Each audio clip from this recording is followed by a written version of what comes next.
I am Vix, Director of Membership at IPSE, and today we are here at I Am Female with Annie. We're going to be doing a fireside chat discussing neurodiversity and self-employment and how it is a great career choice for people. Hi, I'm Annie, founder and creative director of I Am Female. We are an award-winning queer-led design and branding agency powered by women. Cool. Hi Annie, thanks for joining us today. So to kick us off, I would quite like to know what is one things you love most about being self-employed? So I think my favourite thing is the unpredictability of it. You never really know, like from one day to the next, whether you're going to have to learn something new, or it always keeps you on your toes. And I think although that is stressful at times, I think it's what also keeps it really exciting for me. So one of the things that I remember when I first met you, you described yourself as unemployable, which I thought was quite an interesting term.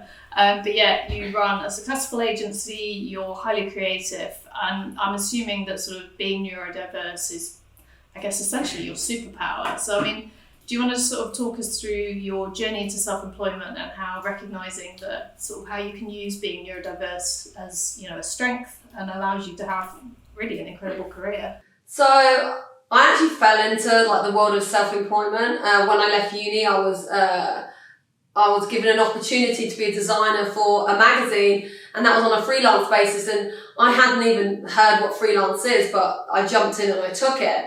But at the same time, I was going through my first like massive mental breakdown, and I was going through a lot of medication trials. And if I was employed, I wouldn't have been able to have held down that job.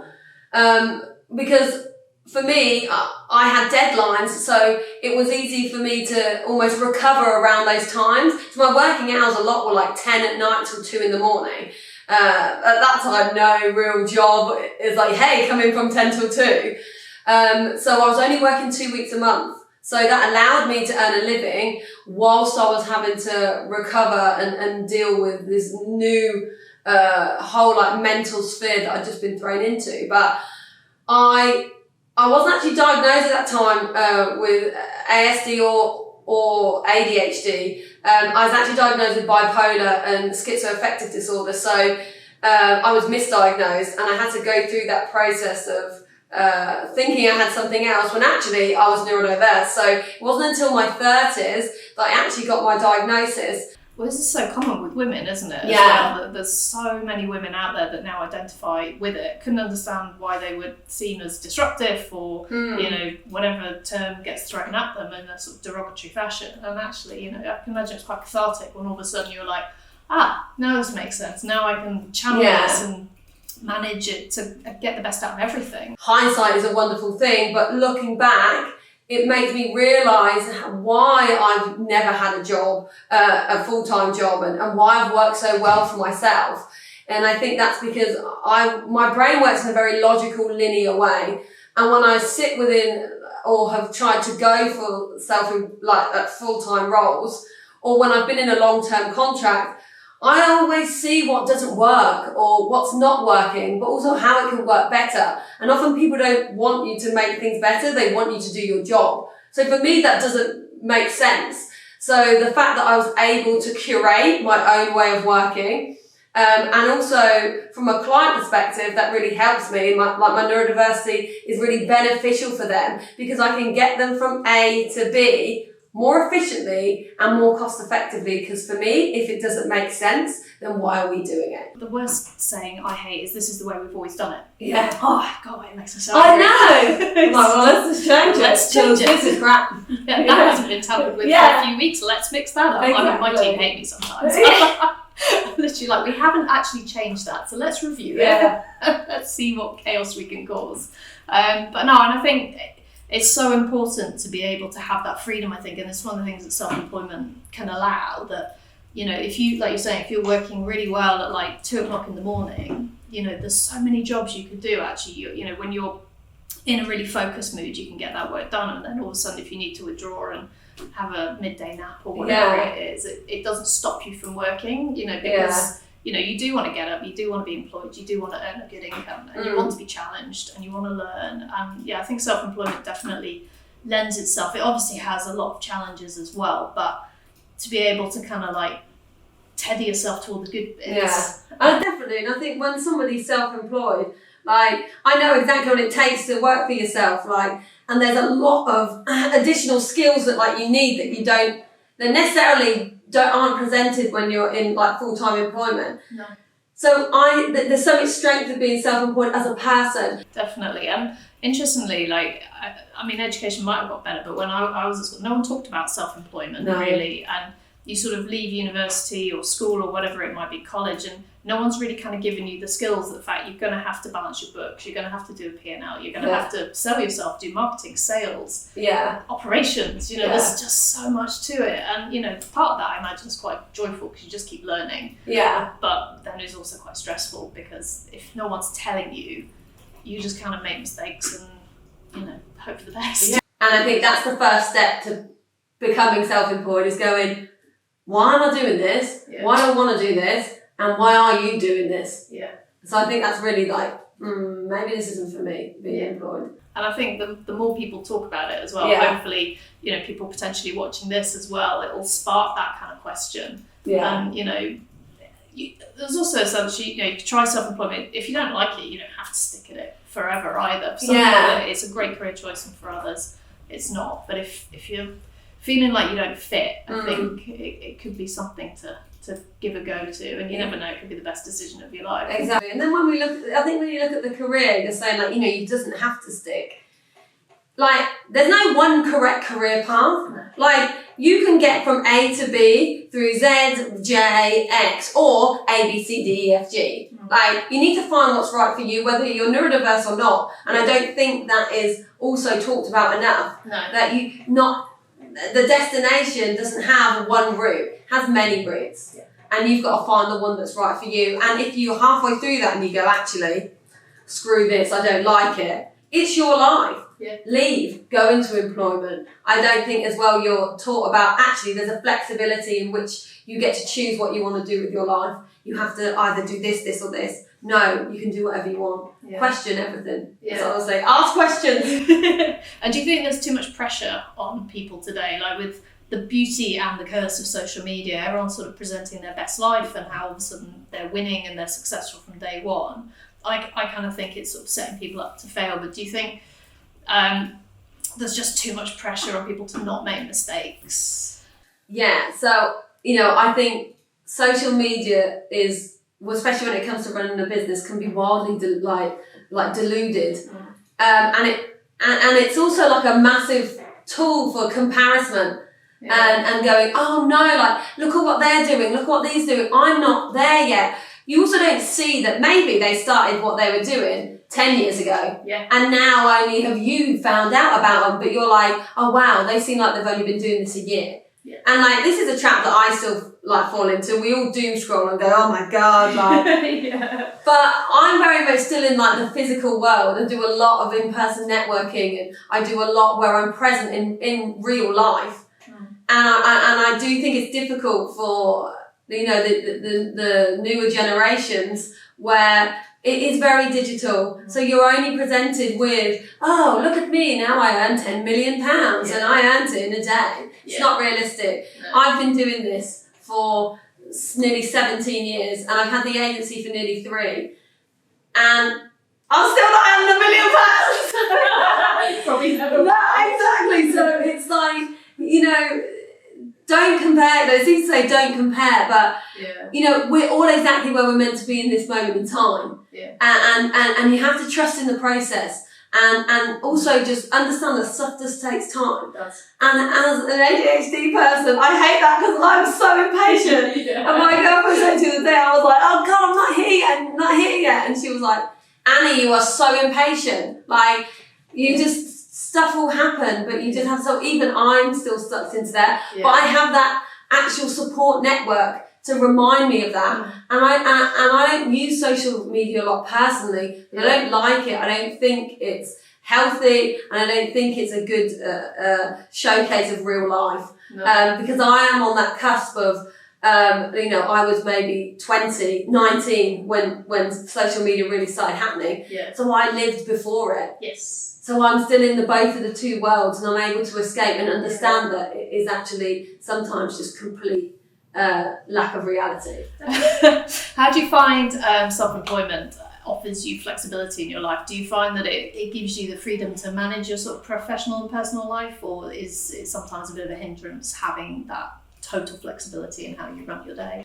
No, I think for me it is really kind of everything. I have a 4-year-old daughter who's like now at school, so being able to either have to pick her up or school holidays, like 2 weeks, 6 weeks, like I've got to figure out what's happening for 6 weeks. That's why on the soapbox is the school holidays. Yeah, maybe we'll do something on that one. Yeah. So I think that really helps. Like that's so helpful for me. I haven't got to try and explain, and I'll never apologise for having a child and I've got to leave for her or anything, but I also don't have to be presented with that situation that could be anxiety inducing or anything like that. So there's only positive things from flexibility. I think if there's anything from a negative aspect, it is that you really have to learn to create a boundary between your personal and your professional life.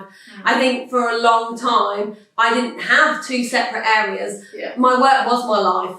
And I could work till 1 a.m. at home, or even like if I'm here in the studio, or even before I had the studio, like it's a blur, which means I've burnt out many times, and I spend many times crying in a corner. So like it's really trying to find that balance. And even now, been doing this for 17 years, that sometimes I still don't have a balance. Sometimes I do. It's the ups and downs. And I think you just have to kind of really ride that roller coaster of what it is. I think we live in kind of like a very strange era at the minute where, you know, sort of the role of women has come a long way. You know, we're both successful working mums who are trying to juggle everything. I think burnout's real. Yeah. I've burnt out a couple of times. I'm probably still in burnout, to be fair, having had a kid and trying to work and trying to achieve it all. And it's sort of, you know, women have definitely come a long way, but there's still such a long way to go. And I think it's great as well. Like for me, I'm a powerful advocate of women being seen, you know, shown that you can do it all. I'm always sort of saying to my daughter, you know, you must work, and whatever goals that might be.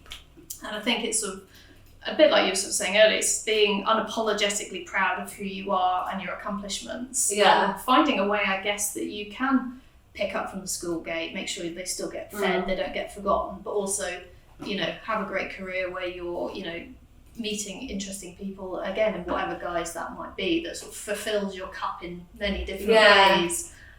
You know, and we are seeing a lot more women go into self-employment, and I do think it's offering a really great career path for a lot of people, that they essentially can do it all.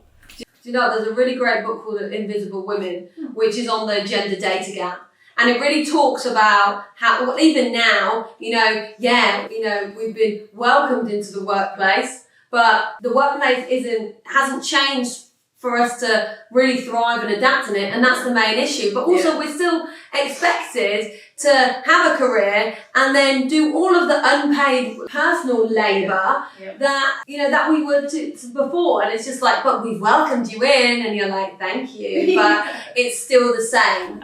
So we've talked about obviously the corporate world, and you know how it is set up in a very particular way. For those people that might currently be in a corporate job, what kind of advice would you give them if they wanted to start on their own self-employed journey? So I think the first thing is to get whatever's in your head out on paper, like actualize it, make it real, make it something that you can see. I think that also helps you start break down what it is that you like, what possible way forward you might want to take.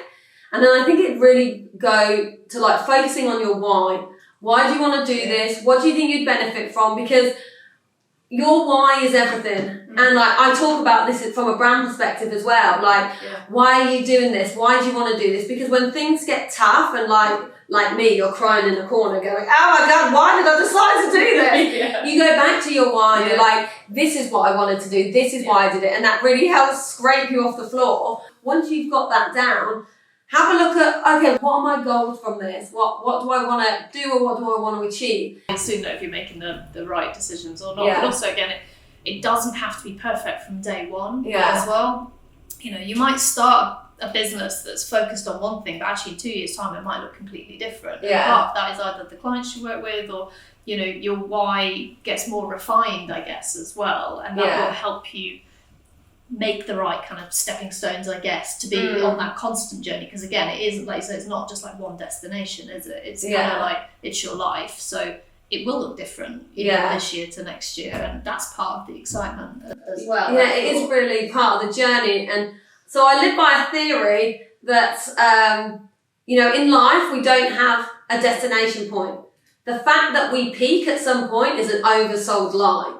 So I think if you approach it from the fact that, okay, we're always learning and evolving and growing, this will really help you look at failure in a different perspective, because you will never learn anything decent from succeeding. Yeah. Apart from that, oh my God, this feels great. Yeah. But you'll never really learn anything. No. Where you learn is from failing and falling and trying and crying and going, oh my God, what am I doing? And moving through all those difficult parts, because you never fail. You win or you learn. Obviously, as we're talking about sort of neurodiversity today, how do you manage it at times? Like, especially if you're having a bad day, there's certain things that you will do that sort of help you, I don't know, be refreshed or, more creative or whatever it might be. Like, what do you do to kind of manage yourself?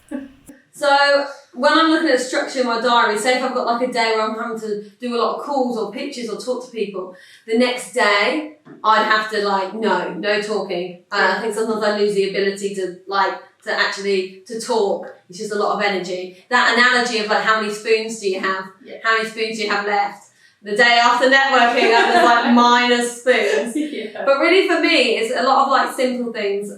As obviously you can see in the studio, I do a lot of art. So doing something so organic as freehand painting, I think that just allows me to not think, but also actually allows me to ruminate on client ideas and stuff like that, but in a non-stressful way. Yeah. So I find that really helps. But my go-to thing is just to nap. All of my life, sleep has been an indicator of how well or how good I'm doing. Yeah. I think mentally. So making sure that I have naps. If I'm not sleeping a lot, then obviously I'm really anxious, or if I'm sleeping too much, maybe I'm going through some sort of depressive episode. So it's really a good indicator for me. Because sometimes I find that just helps me release. Even if you're not upset, you just have to process. You have to find how you process things. For me, it's submerging in water. Last night I had to go for a swim. I've had a very long day. And my husband just looked at me go on, go for a swim. Yeah. I mean, there are too many people in the pool, but I was just I just need to be under the water. Yeah. It's amazing. There's certain things you can just feel. I mean, I never seem to shift the brain fog that I have. I think it's a burnout thing, but there's definitely certain things you can do that just sort of help focus the brain a little bit more and kind of give it a break. I think walking as well, getting out, changing your environment. Sometimes I think you're stuck in especially if you're going through maybe a crisis period or just a real stressful time, you're so locked into everything in there, sometimes it's difficult to see. So completely changing my environment. And that might be me going on a blowout night out where I'm just you know what, I haven't enjoyed myself and now I'm giving my permission to do whatever, stay up till 2 a.m. And for some reason that kind of resets me. Yeah. Or it might be I'm just let me just get out, let's go to my mum's. She lives outside of London, so just changing that environment helps me just snap out of that. Yeah. Great. Well, thank you so much for, we came to you actually, and you can see from this fantastic studio, but thanks for having us. Yeah, thanks for coming over. I'm hosting in here. It's, it's really good to use the space and it's been lovely chatting. Yeah, it's been great. It's been really, really useful. Yes, and I'm sure we'll be back. And to be honest, it sounds like there's quite a lot of things we could talk about. Come back. Right. Yeah. And as you can probably see, I love to talk. I love to spill some words. So yeah. Great. Well, thank you very much. Hopefully everybody has enjoyed that.